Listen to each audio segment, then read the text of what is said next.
Welcome to rhythm of learning. എല്ലാവരും LGSന്റെ confirmation ഒക്കെ കൊടുത്തു എന്ന് വിചാരിക്കുന്നു ടീച്ചർ.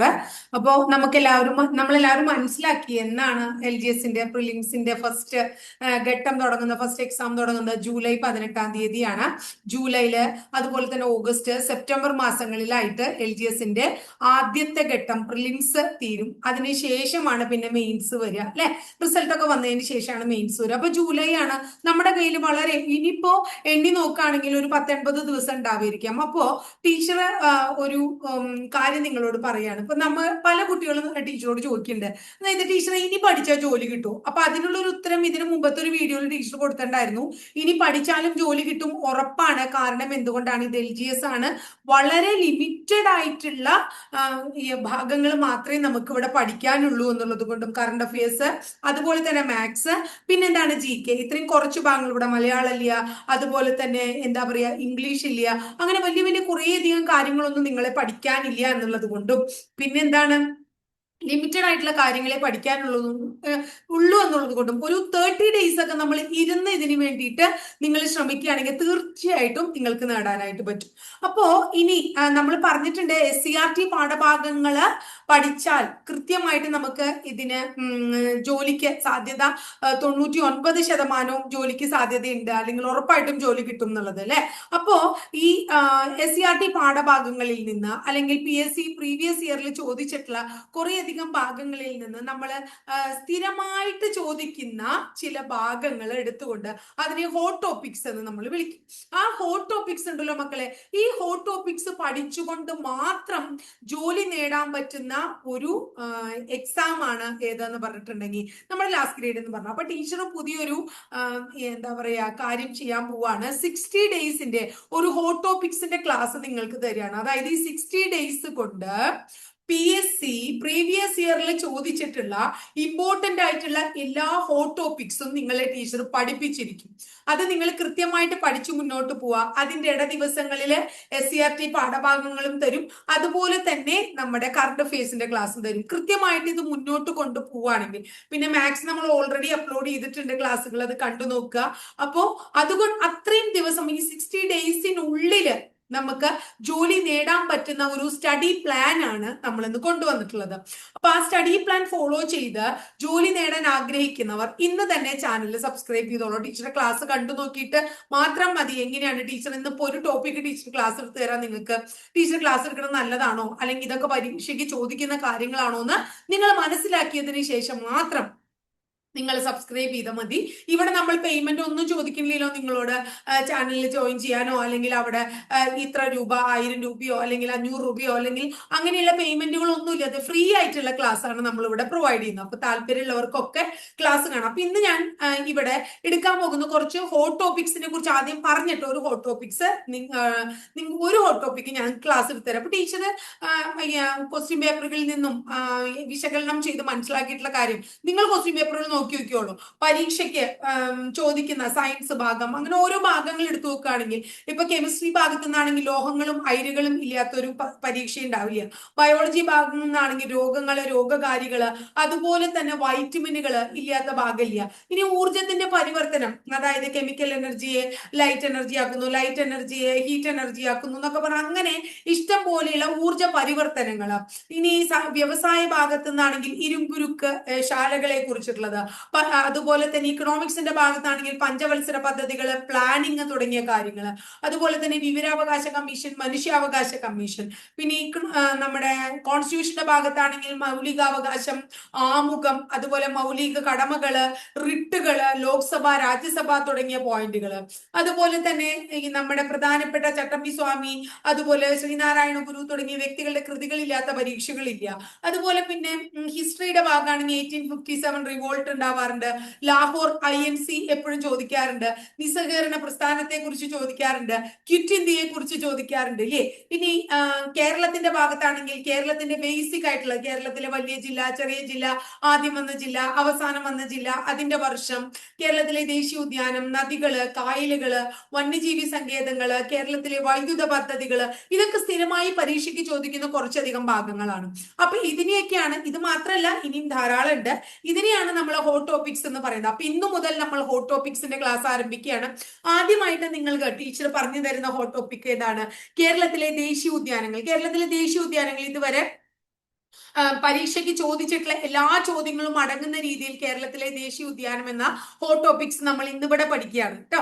അപ്പോൾ അത് പഠിച്ചു കഴിയുമ്പോൾ നിങ്ങൾക്ക് മനസ്സിലാവും ടീച്ചർ പറയുന്ന കാര്യങ്ങളൊക്കെ ശരി തന്നെയാണ് അല്ലെ. അതായത് എന്താണ്, ഇതൊക്കെ പരീക്ഷയ്ക്ക് ചോദിച്ചിട്ടുണ്ട്. അപ്പൊ അതുകൊണ്ട് നമുക്കിത് പഠിക്കാമെന്ന് നിങ്ങൾക്ക് തോന്നുകയാണെങ്കിൽ മാത്രം, അതായത് അത് ഉറപ്പാണ് എന്നുള്ളൊരു എന്താ പറയുന്നത്, ഒരു ഉറപ്പാണെന്ന് തോന്നുകയാണ്, ടീച്ചർ പറയുന്നത് ശരിയാണെന്ന് തോന്നുകയാണെങ്കിൽ മാത്രം ടീച്ചറുടെ ക്ലാസ് ഒന്ന് മുഴുവനായിട്ട് കേട്ട്, സ്കിപ്പ് ചെയ്യാതെ നിങ്ങൾ കേട്ട് എന്ത് ചെയ്യുക, ആ ഒരു എന്താ പറയുക ഹോട്ട് ടോപ്പിക്സിന്റെ ക്ലാസ് ഫോളോ ചെയ്യാൻ ശ്രമിക്കുക.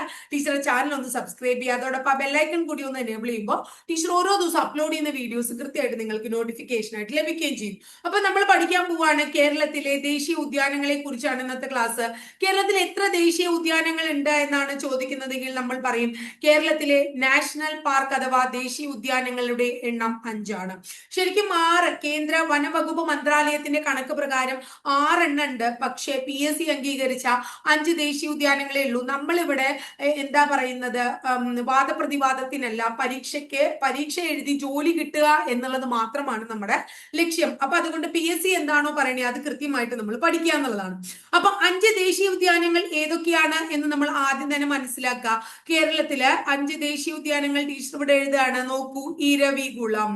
അതുപോലെ തന്നെ അടുത്ത ദേശീയ ഉദ്യാനത്തിന്റെ പേര് സൈലന്റ് വാലി. കണ്ടോ, കേരളത്തിലെ ദേശീയ ഉദ്യാനങ്ങളാണ്. ഒന്ന് ഇരവികുളം, അടുത്ത ദേശീയ ഉദ്യാനത്തിന്റെ പേര് സൈലന്റ് വാലി, അടുത്തതിന്റെ പേര് മതികെട്ടാൻ ചോല. എന്താണ്? മതികെട്ടാൻ ചോല. അടുത്ത ദേശീയ ഉദ്യാനത്തിന്റെ പേര് ആനമുടിച്ചോല. എന്താണ്? ആനമുടിച്ചോല. ആനമുടിച്ചോല. അവസാനത്തെ ദേശീയ ഉദ്യാനത്തിന്റെ പേര് പാമ്പാടും ചോല. അങ്ങനെ കേരളത്തിൽ 5 ദേശീയ ഉദ്യാനങ്ങൾ ഉണ്ട്. നമ്മൾ അതിലെ ഓരോ ദേശീയ ഉദ്യാനത്തെയും കുറിച്ച് ഡീറ്റെയിൽഡ് ആയിട്ട് പഠിക്കാൻ പോവാണ്. ഇതിൽ നിന്നും ഏത് രീതിയിലുള്ള ചോദ്യങ്ങൾ വന്നാലും നിങ്ങൾ ഉത്തരം നേടിയിരിക്കും, അതിന്റെ ഉത്തരം നിങ്ങൾക്ക് കിട്ടിയിരിക്കും എന്നുള്ളതാണ്. ഫസ്റ്റ് ചോദ്യം എന്ന് പറയുന്നത് ഇരവികുളത്തെ കുറിച്ചാണ് ആദ്യം പഠിക്കാൻ പോകുന്നത്.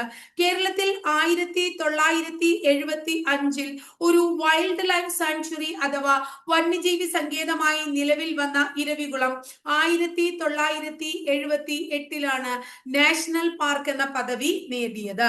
ഇത് ഇടുക്കി ജില്ലയിലാണ്. ചോദിച്ചിട്ടുള്ള ചോദ്യമാണ്. അതുപോലെ തന്നെ എന്നാണ് നാഷണൽ പാർക്ക് ആയത് ചോദിച്ചിട്ടുണ്ട്.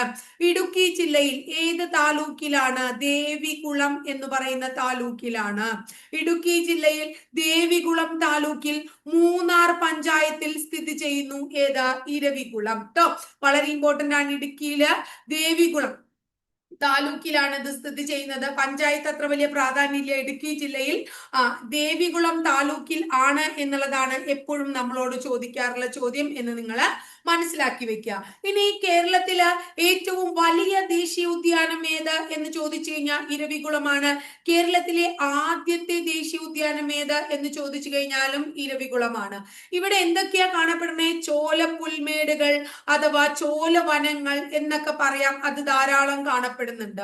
ഇനി ഇരവികുളത്തിന്റെ പ്രത്യേകത, ഇവിടെ സംരക്ഷിക്കുന്നത് ഏത് മൃഗത്തെയാണ് എന്ന് ചോദിക്കാം. വരയാടുകളാണ് ഇവിടത്തെ സംരക്ഷിത മൃഗം. എത്രയോ പ്രാവശ്യം ചോദിച്ചിട്ടുള്ളതാണ്. വരയാടിന്റെ ശാസ്ത്രീയ നാമവും നമ്മൾ അറിയണം. Nilgiri. Nilgiri tragus. Nilgiri tragus hylocrius എന്നുള്ളതാണ്. നീലഗിരി ട്രാഗസ് ഹൈലോക്രിയസ് എന്ന് പറയുന്നതാണ് വരയാടിന്റെ ശാസ്ത്രീയ നാമം എന്ന് മനസ്സിലാക്കുക. ഈ വരയാട് തമിഴ്നാട് സംസ്ഥാനത്തിന്റെ സ്റ്റേറ്റ് ആനിമൽ അഥവാ ഒഫീഷ്യൽ ആനിമൽ ആണ്. അവരുടെ ഔദ്യോഗിക മൃഗമാണ്. വളരെ ഇമ്പോർട്ടന്റ് ആണ്. അപ്പൊ ഇവിടെ സംരക്ഷിക്കപ്പെടുന്നത് വരയാടുകളാണ് എന്ന് മനസ്സിലാക്കുക.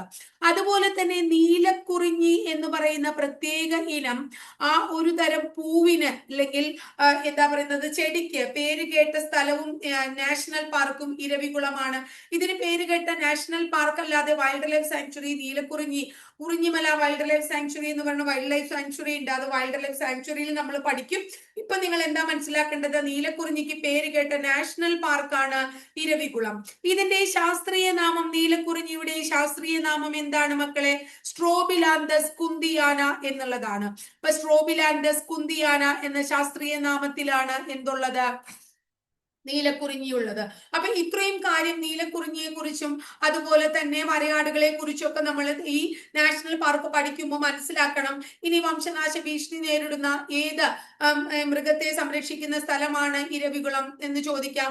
അപ്പൊ നമ്മൾ മനസ്സിലാക്കണം എന്തിനെയാണ്, വരയാടിനെയാണ് അല്ലെ.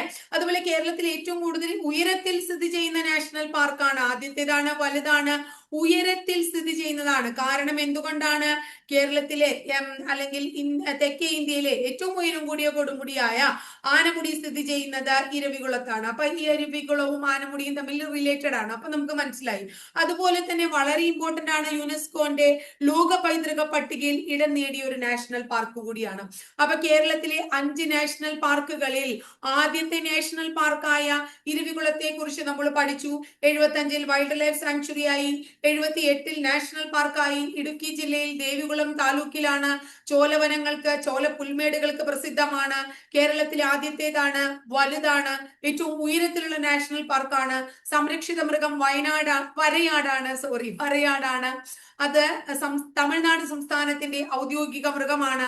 നീലഗിരി ട്രാഗസ് ഹൈലോക്രിയസ് എന്നത് അതിന്റെ ശാസ്ത്രീയ നാമമാണ്. നീലക്കുറിഞ്ഞിയെ സംരക്ഷിക്കുന്ന ഒരു ദേശീയ ഉദ്യാനം കൂടിയാണിത്.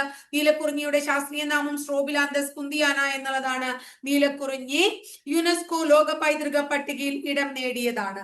അപ്പൊ നമ്മുടെ നാഷണൽ പാർക്ക് ആയിട്ടുള്ള ഇരവികുളം കഴിഞ്ഞു. അടുത്തത് രണ്ടാമത്തെ നാഷണൽ പാർക്ക് നിങ്ങൾ പഠിച്ചു വെക്കുക. രണ്ടാമത്തെ നാഷണൽ പാർക്കിന്റെ പേര് സൈലന്റ് വാലി നാഷണൽ പാർക്ക് എന്നാണ്. അപ്പൊ കേരളത്തിലെ രണ്ടാമത്തെ നാഷണൽ പാർക്കായ സൈലന്റ് വാലി പാലക്കാട് ജില്ലയിലാണ്. പാലക്കാട് ജില്ലയിൽ മണ്ണാർക്കാട് എന്ന് പറയുന്ന താലൂക്കിലാണ്. പാലക്കാട് ജില്ലയിൽ മണ്ണാർക്കാട് താലൂക്കിൽ സ്ഥിതി ചെയ്യുന്നതാണ് കേരളത്തിലെ രണ്ടാമത്തെ ദേശീയോദ്യാനമായ സൈലന്റ് വാലി. ഇതിന്റെ പഴയ പേര് സൈരന്ത്രി വനം എന്നാണ്. അപ്പൊ സൈരന്ത്രി വനം എന്ന പേരിൽ അറിയപ്പെട്ടിരുന്ന നാഷണൽ പാർക്കാണിത്. അതായത് സൈരന്ത്രി എന്ന് പറയുന്നത് മഹാഭാരതത്തിലെ ദ്രൗപദിയെ എല്ലാവർക്കും അറിയാം, അവരുടെ പേരാണ് കേട്ടോ. അപ്പോ സൈരന്ത്രി വനം എന്നറിയപ്പെടുന്നു. 1914-ൽ ഒരു റിസർവ് വനമായി അല്ലെങ്കിൽ എന്താ പറയാ റിസർവ് ഫോറസ്റ്റ് ആയി നിലവിൽ വന്ന നാഷണൽ പാർക്ക് 1984 മുതൽ ഇമ്പോർട്ടന്റ് ആണ്, നാഷണൽ പാർക്കായിട്ട് പ്രഖ്യാപനം നടക്കുക മാത്രമേ ഉണ്ടായുള്ളൂ. പ്രഖ്യാപനം നടത്തിയത് ആരാണ്? ഇന്ദിരാഗാന്ധിയാണ്. എന്നാൽ ഇത് 1985-ൽ നാഷണൽ പാർക്കായി അതിന്റെ ഉദ്ഘാടനം നടത്തിയത് ആരാണ്? രാജീവ് ഗാന്ധിയാണ് അതിന്റെ ഉദ്ഘാടനം നടത്തിയത്. 2007-ൽ ഇതിനെ കേരള ഗവൺമെന്റ് ബഫർ സോണായി പ്രഖ്യാപിച്ചു. അപ്പൊ കേരളത്തിലെ ഒരു ബഫർ സോൺ കൂടിയാണ് സൈലന്റ് വാലി. ഇനി അപ്പോ ഈ വർഷങ്ങളൊന്നും ഓർത്തെ. 1914-ൽ റിസർവ് ഫോറസ്റ്റ് ആയി, 84-ൽ ഇന്ദിരാഗാന്ധി നാഷണൽ പാർക്കായി പ്രഖ്യാപിച്ചു, 85-ൽ രാജീവ് ഗാന്ധി അത് ഉദ്ഘാടനം ചെയ്തു നാഷണൽ പാർക്കായി, 2007-ൽ ബഫർ സോണായി പ്രഖ്യാപിക്കുന്നു കേരള ഗവൺമെന്റ്. കേരളത്തിലെ ഏക കന്യാവനം എന്നറിയപ്പെടുന്നത് സൈലന്റ് വാലിയാണ്. കേരളത്തിലെ ഏറ്റവും വലിയ മഴക്കാട് എന്നറിയപ്പെടുന്നത് സൈലന്റ് വാലിയാണ്. കേരളത്തിലെ നിത്യ ഹരിതവനം എന്നറിയപ്പെടുന്നത് സൈലന്റ് വാലിയാണ്. യുനെസ്കോ ലോക പൈതൃക പട്ടികയിൽ ഇടം നേടിയ കേരളത്തിലെ നാഷണൽ പാർക്ക് കൂടിയാണ് സൈലന്റ് വാലി. കേരളത്തിൽ ഏറ്റവും അധികം ജൈവ വൈവിധ്യം കാണപ്പെടുന്നത് സൈലന്റ് വാലിയാണ്. സൈലന്റ് വാലി നീലഗിരി ബയോസ്ഫിയർ റിസർവിന്റെ ഭാഗമാണ്. ചോദിച്ചിട്ടുള്ള ചോദ്യമാണ്, ഏത് ബയോസ്ഫിയർ റിസർവിന്റെ ഭാഗമാണ്? നീലഗിരി ബയോസ്ഫിയർ റിസർവിന്റെ ഭാഗമാണ്. ചീവീടുകൾ ഇല്ലാത്തതിനാലാണ് സൈലന്റ് വാലി എന്ന പേര് നൽകിയത്.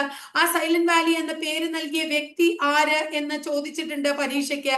അദ്ദേഹത്തിന്റെ പേര് റോബർട്ട് റൈറ്റ് എന്നാണ്. അപ്പൊ റോബർട്ട് റൈറ്റ് എന്ന് പറയുന്ന വ്യക്തിയാണ് സൈലന്റ് വാലിക്ക് ആ പേര് നൽകിയത്. ചീവീടുകൾ ഇല്ലാത്തതിനാൽ സൈലന്റ് വാലി എന്ന പേര് കിട്ടി. ഇദ്ദേഹം ബ്രിട്ടീഷ് ഉദ്യോഗസ്ഥനാണ്, ഒരു ബ്രിട്ടീഷുകാരനായ വ്യക്തിയാണ് കേട്ടോ ഈ പേര് നൽകിയത്. ഇവിടെ വംശനാശ ഭീഷണി നേരിടുന്ന സിംഹവാലൻ കുരങ്ങുകളെ സംരക്ഷിക്കുന്നു. എന്തിനെയാണ്? സിംഹവാലൻ കുരങ്ങുകളെയാണ് സംരക്ഷിക്കുന്നത്. മക്കാക്ക സിലനസ് എന്നുള്ളതാണ് സിംഹവാലൻ കുരങ്ങുകളുടെ ശാസ്ത്രീയ നാമം. മക്കാക്ക സിലനസ് എന്നുള്ളതാണ്. ഇനി ഈ മക്കാക്ക സിലനസ് എന്ന ശാസ്ത്രീയ നാമത്തിലുള്ള സിംഹവാലൻ കുരങ്ങുകൾ ഇവിടെ കാണാൻ കാരണം വെടിപ്ലാവിന്റെ സാന്നിധ്യമാണ്. ആ വെടിപ്ലാവിൽ ഉണ്ടാകുന്ന വെടിച്ചക്കയാണ് ഇവരുടെ ഭക്ഷണം. അപ്പോ വെടിപ്ലാവിന്റെ ശാസ്ത്രീയ നാമം എന്താണ് എന്ന് ചോദിച്ചു കഴിഞ്ഞാൽ നിങ്ങൾ പറയണം കുല്ലേനിയ എക്സാറിലേറ്റ. കുല്ലേനിയ എക്സാറിലേറ്റ എന്നുള്ളതാണ് വെടിപ്ലാവിന്റെ ശാസ്ത്രീയ നാമം എന്നുകൂടി നമ്മൾ ഓർത്തു വെക്കുക. ഇനി ഇവിടെ വളരെ ഇമ്പോർട്ടന്റ് ആയിട്ടുള്ള ഒരു പക്ഷിയെ കാണാറുണ്ട്, അപൂർവ ഇനം പക്ഷിയാണ്, അതിന്റെ പേര് ബ്ലാക്ക് ബുൾബുൾ എന്നാണ്. അപ്പൊ ബ്ലാക്ക് ബുൾബുൾ എന്ന അപൂർവ ഇനം പക്ഷിയെയും ഏരിയ ത്യാഗ് എന്ന് പറയുന്ന ഓർക്കിഡും കാണപ്പെടുന്നത്, ഏരിയ ത്യാഗി എന്ന ഓർക്കിഡും കാണപ്പെടുന്നത് സൈലന്റ് വാലിയിലാണ് എന്ന് നമ്മൾ ഓർത്തു വെക്കണം. വളരെ ഇമ്പോർട്ടന്റ് ആണ് സൈലന്റ് വാലിയുമായിട്ട് റിലേറ്റഡ് ആയിട്ടുള്ള ഇത്തരം എന്താ പറയുന്നത് ചോദ്യങ്ങൾ. ഇനി അടുത്തത് സൈലന്റ് വാലിയിലൂടെ ഒഴുകുന്ന പ്രധാനപ്പെട്ട നദിയാണ് കുന്തിപ്പുഴ. ഇത് പരീക്ഷയ്ക്ക് ചോദിച്ചിട്ടുണ്ട്. എന്നാൽ സൈലന്റ് വാലിയിൽ നിന്ന് ഉത്ഭവിക്കുന്ന നദിയാണ് ചോദിക്കുന്നതെങ്കിൽ നമ്മൾ തൂതപ്പുഴ എന്ന് പറയും. സൈലന്റ് വാലിയിലൂടെ ഒഴുകുന്ന നദിയാണ് കുന്തിപ്പുഴ, സൈലന്റ് വാലിയിൽ നിന്ന് ഉത്ഭവിക്കുന്ന നദിയാണ് തൂതപ്പുഴ. വിവാദമായിട്ടുള്ള ഒരു എന്താ പറയുന്നത് ജലവൈദ്യുത പദ്ധതിയുടെ പേരാണ് പാത്രക്കടവ് ജലവൈദ്യുത പദ്ധതി. ഇത് നടത്താൻ ഉദ്ദേശിച്ചിരുന്നത് കുന്തിപ്പുഴയിലായിരുന്നു. അതിനെതിരെ നടന്ന മൂവ്മെന്റിനെ നമ്മൾ വിളിക്കുന്ന പേര് സേവ് സൈലന്റ് വാലി മൂവ്മെന്റ് എന്നാണ്. ഇപ്പൊ സേവ് സൈലന്റ് വാലി മൂവ്മെന്റ് പാത്രക്കടവ് പദ്ധതിക്കെതിരെ നടന്ന ഒരു മൂവ്മെന്റ് ആണ്. ഇത് നടന്ന വർഷം 1973. അപ്പൊ പലരും പ്രശ്നം ഉണ്ടാക്കാണ് ഇതിനു വേണ്ടി വളരെയധികം പാത്രക്കടവ് പദ്ധതിയെ ഒരു ജനകീയ പ്രക്ഷോഭമാക്കിയ സംഘടന ആരായിരുന്നു എന്ന് ചോദിച്ചാൽ നമ്മൾ പറയണം കേരള ശാസ്ത്ര സാഹിത്യ പരിഷത്താണ്. കേരള ശാസ്ത്ര സാഹിത്യ പരിഷത്താണ് ഇതിനെ ഇത്രമാത്രം എന്താക്കി മാറ്റിയത്, ജനകീയ പ്രക്ഷോഭമാക്കി മാറ്റിയത്. MK പ്രസാദ് എന്ന് പറയുന്ന വ്യക്തിയായിരുന്നു അതിന്റെ സംഘാടകനൊക്കെ. ക്ലിയർ ആയോ മക്കളെ? ഇനി എന്താ പറയാ, ഇത് ഇത്രയും പ്രശ്നമായിപ്പോ, അതായത് ഓൾ ഇന്ത്യ ലെവലിൽ വലിയൊരു പ്രശ്നമായിട്ട് മാറിയിപ്പോ. ഈ പദ്ധതിയെ കുറിച്ച് പഠിക്കാനായിട്ട് 1979 സെൻട്രൽ ഗവൺമെന്റ് ഒരു വ്യക്തിയെ നിയോഗിച്ചു. അദ്ദേഹത്തിന്റെ പേര് MS സ്വാമിനാഥൻ എന്നാണ്. അതിനുശേഷം 1980 സെൻട്രൽ ഗവൺമെന്റും സ്റ്റേറ്റ് ഗവൺമെന്റും കൂടി MGK മേനോൻ എന്ന് പറയുന്ന ഒരു വ്യക്തിയെ കൂടെ നിയമിക്കുകയുണ്ടായി. എന്തിനു വേണ്ടിയിട്ട്? ഈ പദ്ധതിയെ കുറിച്ച് പഠിക്കാൻ. എങ്ങനെയായാലും ഇത്ര വലിയ വിവാദമായിട്ടുള്ള ഈ പാത്രക്കടവ് ജലവൈദ്യുത പദ്ധതി കേരളത്തിൽ മലിനീകരണം ഇല്ലാത്ത അല്ലെങ്കിൽ മലിനീകരണം കുറവുള്ള കുന്തിപ്പുഴ എന്ന് പറയുന്ന നദിക്ക് വളരെയധികം ദോഷമുണ്ടാക്കും എന്നുള്ളത് കൊണ്ട് തന്നെ അന്നത്തെ പ്രധാനമന്ത്രിയായിരുന്ന ഇന്ദിരാഗാന്ധി ഈ പദ്ധതി പൂർണ്ണമായും ഉപേക്ഷിക്കാൻ നിർദ്ദേശിച്ചു എന്നും കൂടി ഓർത്തു വെക്കുക. ഒരു കാര്യം കൂടി നിങ്ങൾ ഇതിൽ ഓർത്തു വെക്കുക, അതായത് ഇവിടെ ഒരു പ്രത്യേകതരം ആദിവാസി വിഭാഗക്കാരെ കാണപ്പെടുന്നു. സൈലന്റ് വാലിയിൽ കാണപ്പെടുന്ന ആദിവാസി വിഭാഗം മുഗുഡർ, അതുപോലെ തന്നെ ഇരുളർ, അതുപോലെ തന്നെ കുറുമ്പർ. മുഗുഡർ, ഇരുളർ, കുറുമ്പർ എന്നീ ആദിവാസി വിഭാഗങ്ങൾ കാണപ്പെടുന്നത് എവിടെയാണ്? സൈലന്റ് വാലിയിലാണ് എന്നും കൂടെ ഓർത്തു വെക്കുക. ഇനി കേരളത്തിൽ 3 ദേശീയ ഉദ്യാനങ്ങളും കൂടി ഉണ്ട്. അതിന്റെ മൂന്നാമത്തത് മതികെട്ടാൻ ചോല എന്ന് പഠിച്ചു വെക്കുക. എന്താണ് മതികെട്ടാൻ ചോല? ഇതൊക്കെ ചോദിക്കാറുള്ളത് ഇതിന്റെ വർഷവും ഇത് ഏത് ജില്ലയിലാണ് എന്നുള്ളതുമാണ്. ഇടുക്കി ജില്ലയിലാണ് ഇത്. ഉടുമ്പൻചോല താലൂക്കിലാണ്. ഉടുമ്പൻചോല താലൂക്കിലാണ്. നിലവിൽ വന്ന വർഷം 2003. പേര് പോലെ തന്നെ ചോലപ്പുൽമേടുകളുടെ സംരക്ഷണത്തിനായി നിലവിൽ വന്നതാണ് എന്ന് ഓർത്തു വെക്കുക. അടുത്തത് ആനമുടി ചോല എന്ന പേരുള്ള ദേശീയോദ്യാനമാണ്. ആനമുടി ചോലയും ഇടുക്കി ജില്ലയിൽ തന്നെയാണ്. താലൂക്ക് ദേവികുളമാണ് എന്ന് മനസ്സിലാക്കുക. ഇത് 2003 നിലവിൽ വന്നതാണ് എന്ന് മനസ്സിലാക്കാം.